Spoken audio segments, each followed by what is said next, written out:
Good morning. तो आज हम यूनिट फर्स्ट का एक और टॉपिक लेंगे, कॉम्पटन प्रभाव।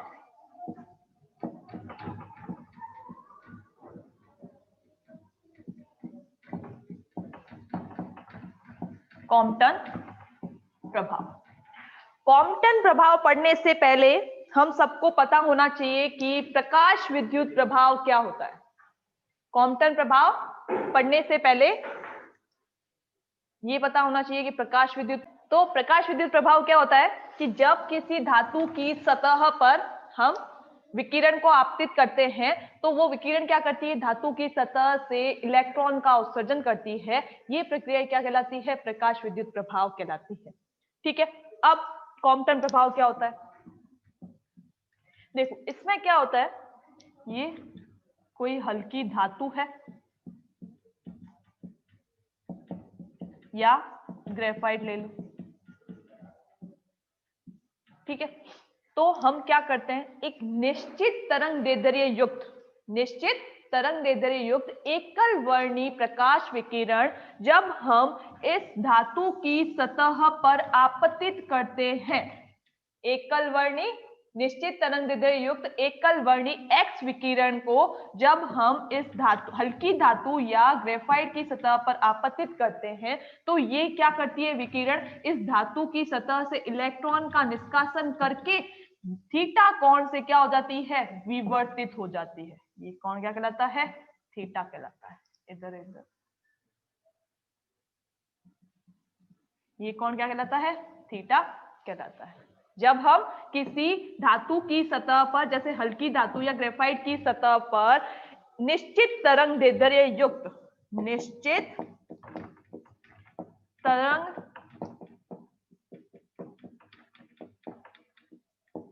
ये इस विकिरण की ये क्या है, एकल वर्णी है, मोनोक्रोमेटिक है,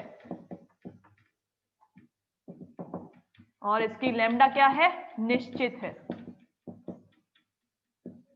तरंग दैर्ध्य क्या है, निश्चित है। मैंने क्या किया, इस हल्की धातु या ग्रेफाइट की सतह पर एक निश्चित तरंग दैर्ध्य युक्त एक्स विकिरण, एकल वर्णी एक्स विकिरण को इस पर आपतित किया तो ये विकिरण क्या करती है, इस धातु की सतह से इलेक्ट्रॉन को निष्कासित करके थीटा कोण से क्या हो जाती है, विवर्तित हो जाती है। ठीक है, अब ये जो थीटा कोण से विकिरण विवर्तित हुई है इसको बोलेंगे विवर्तित एक्स विकिरण। इसको क्या बोलेंगे, विवर्तित एक्स विकिरण कहेंगे। क्या कहेंगे इसको, विवर्तित एक्स विकिरण कहेंगे। इसकी लैम्डा या तरंग दैर्ध्य को लैम्डा डैश से दर्शाते हैं। इसकी तरंग दैर्ध्य को किससे दर्शाएंगे, लैम्डा डैश से दर्शाते हैं। अब ये जो विवर्तित एक्स विकिरण है, ये क्या है, विवर्तित एक्स विकिरण की जो तरंग दैर्ध्य है लैम्डा है, वो क्या है, इस आपतित विकिरण की तरंग दैर्ध्य से क्या होती है, अधिक होती है। क्या होती है, अधिक होती है। इसी को ही क्या बोलते हैं, कॉम्पटन प्रभाव कहते हैं।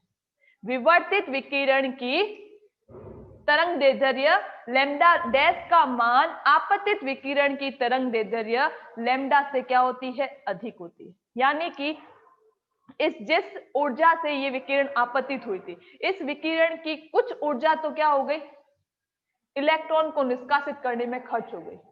इस विकिरण की कुछ ऊर्जा जो है वो इलेक्ट्रॉन को निष्कासित करने में खर्च हो गई।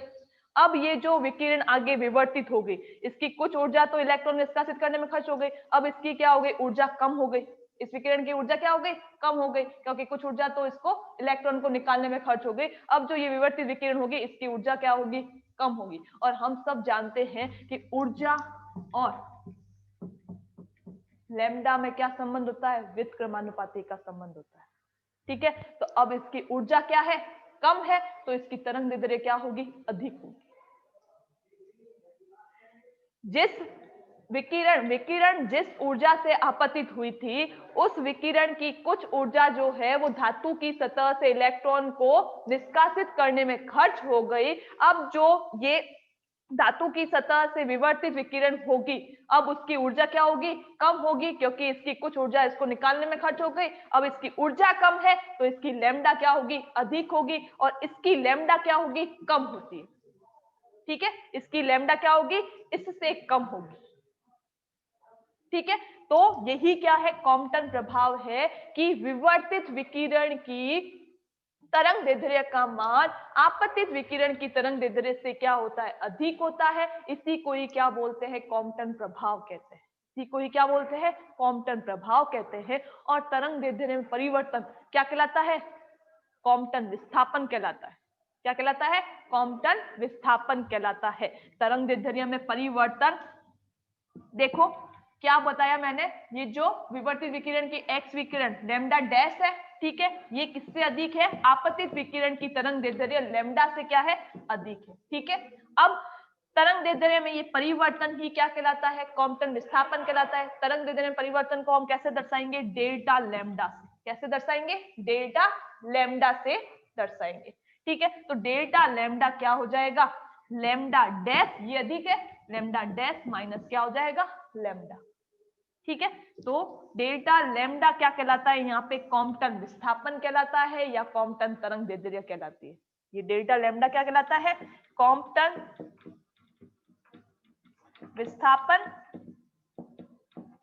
या कॉम्पटन तरंग दैर्ध्य कहलाती है।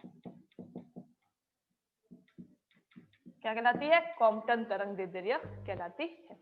ठीक है, एक बार वापस से मैं बताती हूँ क्या है कॉम्पटन विस्थापन या कॉम्पटन प्रभाव। कि निश्चित तरंग दैर्ध्य युक्त एकल वर्णी एक्स विकिरण को जब हल्की धातु या ग्रेफाइट की सतह पर आपतित किया जाता है तो यह विकिरण धातु की सतह से इलेक्ट्रॉन को निष्कासित कर थीटा कोण से विवर्तित हो जाती है। ठीक है, थीटा कोण से क्या हो गई, विवर्तित हो गई। अब इस विवर्तित एक्स विकिरण की तरंग दैर्ध्य का मान आपतित एक्स विकिरण की तरंग दैर्ध्य से क्या होता है, अधिक होता है। इसी को ही क्या बोलते हैं, कॉम्पटन प्रभाव कहते हैं। इसी को ही क्या बोलते हैं, कॉम्पटन प्रभाव कहते हैं। और तरंग दैर्ध्य में परिवर्तन, तरंग दैर्ध्य में परिवर्तन क्या कहलाता है, कॉम्पटन विस्थापन कहलाता है या कॉम्पटन तरंग दैर्ध्य कहलाती है। और तरंग दैर्ध्य में परिवर्तन को हम किससे दर्शाया है, डेल्टा लैम्डा से। डेल्टा लैम्डा क्या होगा, लैम्डा डैश माइनस लैम्डा होगा, क्योंकि लैम्डा क्या है, इस लैम्डा से क्या है, ज्यादा है।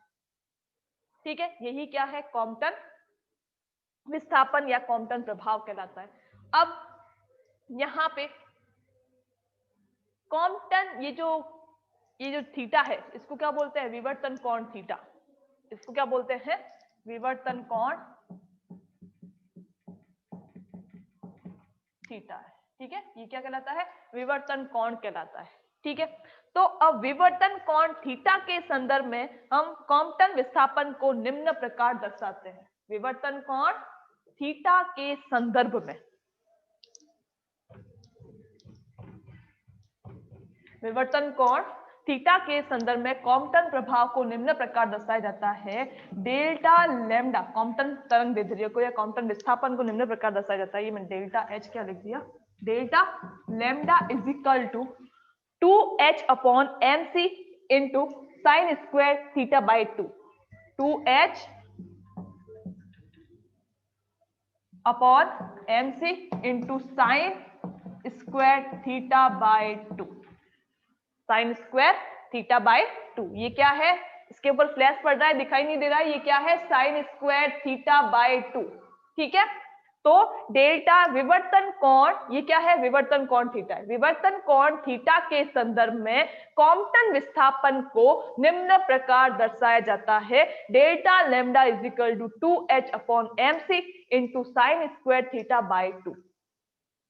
ठीक है, अब इसको हम इस तरीके से भी लिख सकते हैं, delta lambda is equal to क्या होगा, delta lambda is equal to h upon mc into 1 minus cos theta.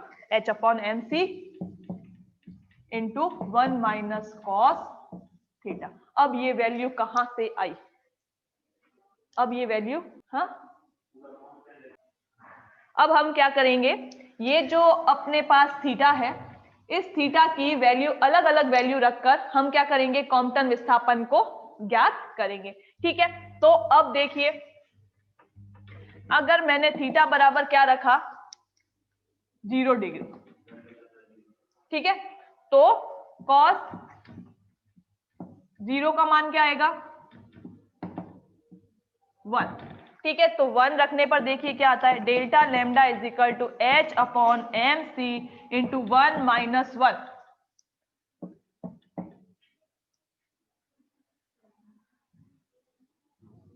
क्या आया 0 आया।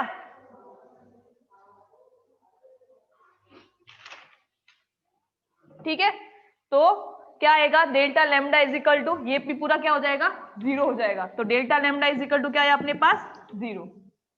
क्या आया 0। ठीक है, अब डेल्टा लैम्डा ये तो आ गया, कॉस थीटा बराबर क्या रखा आपने 0 डिग्री। अब थीटा बराबर क्या रखेंगे 90 डिग्री।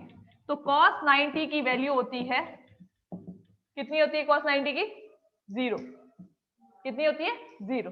तो डेल्टा लैम्डा क्या आ जाएगा अपने पास, delta lambda is equal to H upon M C into क्या है 1 माइनस 0। क्या आएगा 1 माइनस 0 क्या हो गया 1। और ये क्या आ जाएगा delta lambda is equal to क्या आया अपने पास h अपॉन एम सी, जिसकी वैल्यू आती है 2.42 पिकोमीटर। कितनी आती है 2.42 पिकोमीटर। ठीक है, अब हम रखेंगे theta is equal to 180 degree. तो cos 180 की वैल्यू क्या होती है, cos 180 की वैल्यू होती है -1। तो ठीक है, तो delta lambda is equal to H upon M c, ये क्या है 1 माइनस माइनस माइनस क्या हो जाएंगे प्लस हो जाएंगे।